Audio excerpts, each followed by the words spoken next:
সন্তান নেয়ার জন্য সহবাসের নিয়মগুলো কি কি? কোন অবস্থানে সহবাস করতে হবে? সহবাস করার পরে কি নির্দিষ্ট ভঙ্গিতে শুয়ে থাকতে হবে? ঘন ঘন বীর্যপাত করলে কি পুরুষের প্রজনন ক্ষমতা কমে যায়? এমন অনেকগুলো প্রশ্ন আপনাদের কাছ থেকে এসেছে। এই ভিডিওতে বিষয়গুলো সহজ করে বোঝাবো, একদম হাতে কলমে দেখিয়ে দিচ্ছি। এটা হচ্ছে একজন নারীর কোমরের অংশের মডেল। এই দুটো হচ্ছে কোমরের হাড্ডি আর এটা হচ্ছে মেরুদণ্ড। আমরা নিচে চলে যাই। এই ওপরে যে ছোট্ট ছিদ্রটা দেখতে পাচ্ছেন, এটা হচ্ছে প্রস্রাবের রাস্তা, এদিক দিয়ে প্রস্রাব বের হয়। আর নিচে এই ছিদ্রটা দেখতে পাচ্ছেন, এইটা হচ্ছে যোনিপথের ছিদ্র। এখান দিয়ে মাসিকের রক্ত বের হয়, প্রসবের সময় এই রাস্তা দিয়েই বাচ্চা বের হয় এবং সহবাসের সময় এই রাস্তাতেই বীর্যপাত হয়। আর নিচে যেটা দেখতে পাচ্ছেন, এটা হচ্ছে বায়ুপথ, এখান দিয়ে মল বের হয়। এখন আমরা চলে আসি ভেতরে কি আছে। সবচেয়ে উপরের ছিদ্রটা ছিল প্রস্রাবের রাস্তা, তাই আমাদের প্রস্রাবের রাস্তার পেছনে আছে মূত্রথলি। এখানে প্রস্রাব জমা থাকে, তারপর প্রস্রাবের রাস্তা দিয়ে বের হয়ে যায়। এখন আমরা আসবো যোনিপথের রাস্তার পেছনে কি থাকে। সন্তান ধারণ বোঝার জন্য এটাই সবচেয়ে গুরুত্বপূর্ণ। যোনিপথের পেছনে থাকে এই জিনিসটা, আস্তে আস্তে বোঝাই। এই যে দেখছেন ছিদ্রটা, এটাই হচ্ছে যোনিপথের ছিদ্র। এদিক দিয়ে রক্ত বের হয়, এদিক দিয়ে বীর্যপাত হয়, আবার এই রাস্তা দিয়েই বাচ্চা প্রসব হয়। তো এইখানে হচ্ছে আমাদের বীর্যপাতটা হয়। বীর্যপাত হওয়ার পরে শুক্রাণু এইখান থেকে চলে যায় জরায়ুতে। জরায়ুটা হচ্ছে এই জিনিসটা, এই যে এইটা হচ্ছে আমাদের জরায়ু। ভেতর থেকে কিরকম দেখা যায়? ভেতর থেকে এরকম দেখা যায়।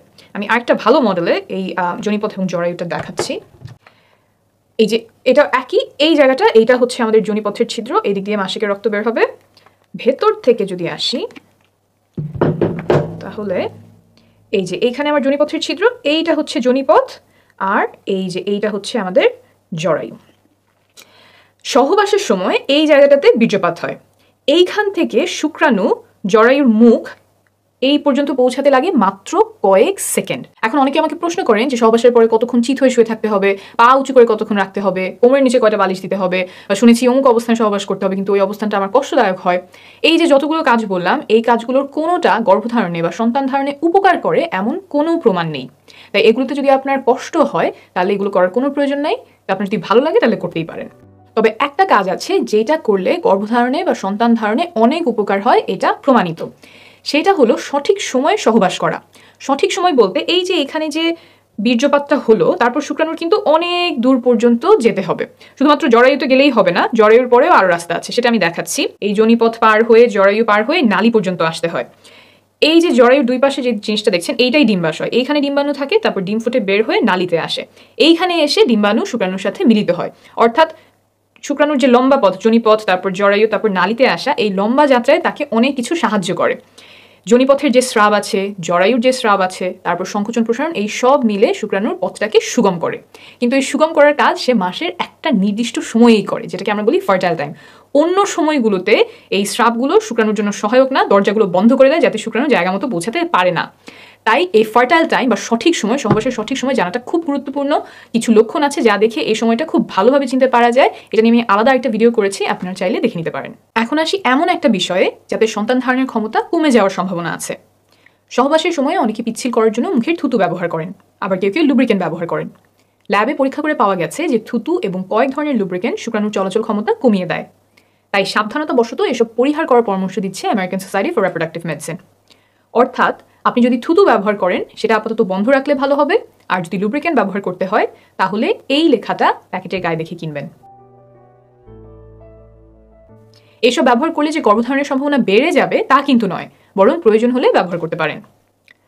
এখন বলি, ঘন ঘন বীর্যপাত করলে পুরুষের প্রজনন ক্ষমতা কমে যায় কিনা, সন্তান ধারণের জন্য কত ঘন ঘন সহবাস করা প্রয়োজন। একটা গবেষণায় দেখা গেছে যে প্রতিদিন সহবাস করলে সফল হওয়ার সম্ভাবনা সবচেয়ে বেশি থাকে, 37%। একদিন পর পর সহবাস করলেও সফলতার সম্ভাবনা কাছাকাছি থাকে, 33%। কিন্তু যদি সপ্তাহে একবার সহবাস করা হয়, তখন সম্ভাবনা নেমে আসে মাত্র 15%। অর্থাৎ ঘন ঘন সহবাসে সফলতার সম্ভাবনা বাড়ে। প্রতিদিন বা একদিন পর পর চেষ্টা করলে সর্বোচ্চ সম্ভাবনা থাকে। অনেকের একটা ভুল ধারণা আছে যে ঘন ঘন বীর্যপাত করলে পুরুষের প্রজনন ক্ষমতা কমে যায়। অনেকদিন পর পর বীর্যপাত করলে বীর্য ঘন মনে হয়, সেখান থেকে এই ধারণা তৈরি হতে পারে।